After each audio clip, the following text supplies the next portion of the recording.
Notre invité ce matin est Amine Diouri, responsable études et communications chez Inforisque. Bonjour. Bonjour. Alors, vous nous dévoilez ce matin sur Atlantic Radio en exclusivité les chiffres de l'année 2019 relatifs aux défaillances des entreprises. Quel est le topo?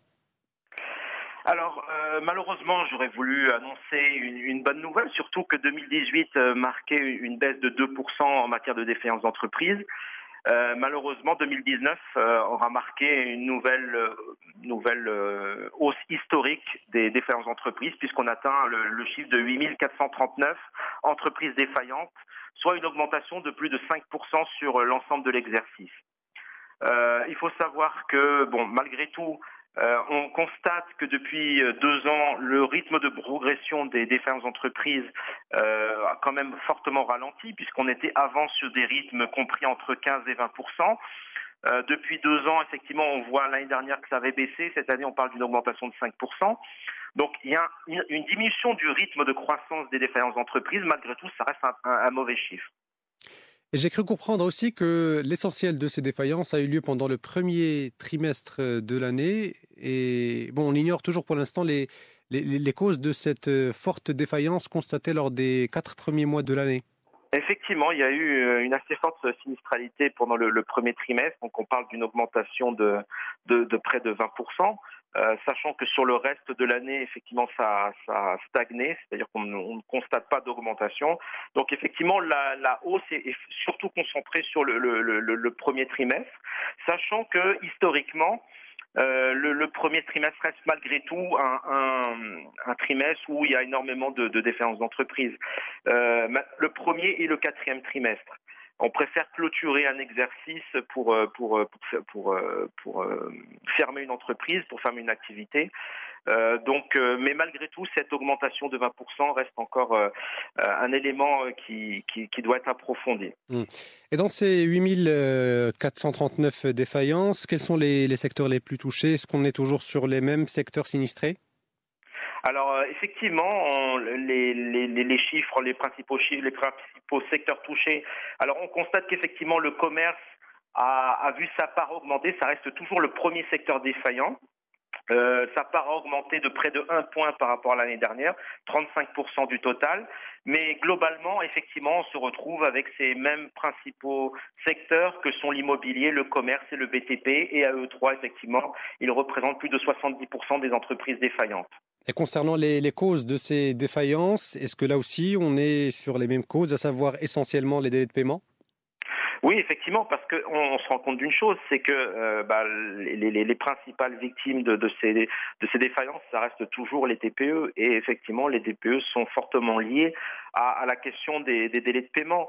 Je publierai très prochainement les chiffres 2018, notamment par rapport au cadre de l'Observatoire des délais de paiement. Donc, ce sera certainement un sujet. On verra que quand même, les délais de paiement, surtout pour les TPE, ont encore augmenté en 2018. Et malheureusement, les mêmes causes produisent les mêmes effets. Et c'est-à-dire que les TPE sont les principales victimes de cette augmentation des délais de paiement et malheureusement, ça se répercute. Même si les chiffres annoncés par l'État sont positifs, c'est-à-dire une diminution constante des délais de paiement de l'État envers ses fournisseurs privés, ça reste quand même une bonne chose. Malgré tout, vu le faible accès des TPE au marché public, ce n'est pas ça qui va inverser la courbe des défaillances. Oui, justement, entre ce qui est annoncé officiellement et la réalité des chiffres, on voit qu'il y a quand même un certain gap qui est toujours là et que les défaillances sont essentiellement dues au retard de paiement, voire au défaut de paiement parfois. Effectivement, il y a une vraie problématique de défaut de paiement. Les impayés continuent d'augmenter. On le voit à travers les chèques impayés, on le voit par rapport à l'encours des traites impayées. On le voit par l'augmentation des délais de paiement qui croissent de manière continue. Donc on voit que quand même, on est dans un environnement qui est très défavorable. Malgré tout, on essaye.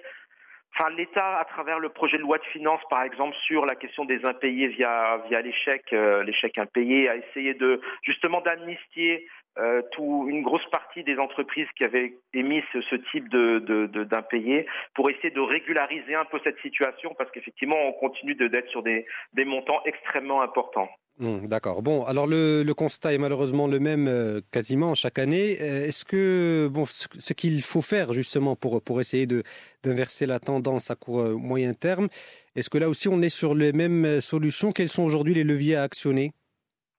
Alors effectivement, malheureusement, la solution principale, ça reste toujours essayer d'actionner, de faire quelque chose de positif en matière de délai de paiement. C'est l'objectif après tout. Et dans le privé, parce qu'aujourd'hui, on voit que le public fait quelque chose. Le plus important, la masse la plus importante reste la relation interentreprise privée-privée. Des solutions existent, c'est le cas du programme Duntrade, pour essayer d'améliorer les choses. Maintenant, effectivement, il y a d'autres aspects.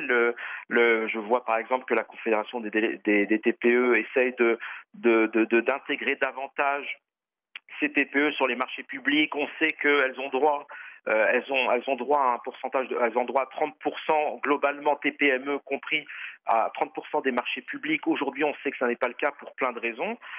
Déjà, si on réussissait à les intégrer davantage dans le process des marchés publics, ça leur permettrait de diversifier un peu leur activité, parce qu'aujourd'hui, elles sont dépendantes d'acteurs privés qui payent très mal. Peut-être qu'en travaillant avec le public et sachant qu'aujourd'hui, le public est devenu meilleur payeur que le privé, ça peut être un élément de solution. Après, on voit qu'effectivement, l'objectif, c'est aussi d'accroître le financement aux entreprises et notamment aux TPME. Un gros effort a été fait l'année dernière, ça c'est les chiffres effectivement publiés par la CCG sur justement l'octroi de crédit accordé aux TPME, qui a vu son montant augmenter assez fortement. C'est une très bonne chose.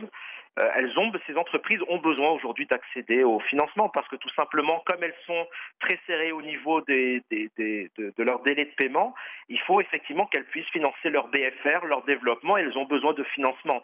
Sans ce financement des banques, malheureusement, beaucoup continueront d'être asphyxiés. Amine Diouri, je rappelle que vous êtes responsable études et communications chez Inforisque. Merci d'avoir répondu ce matin à nos questions sur Atlantique.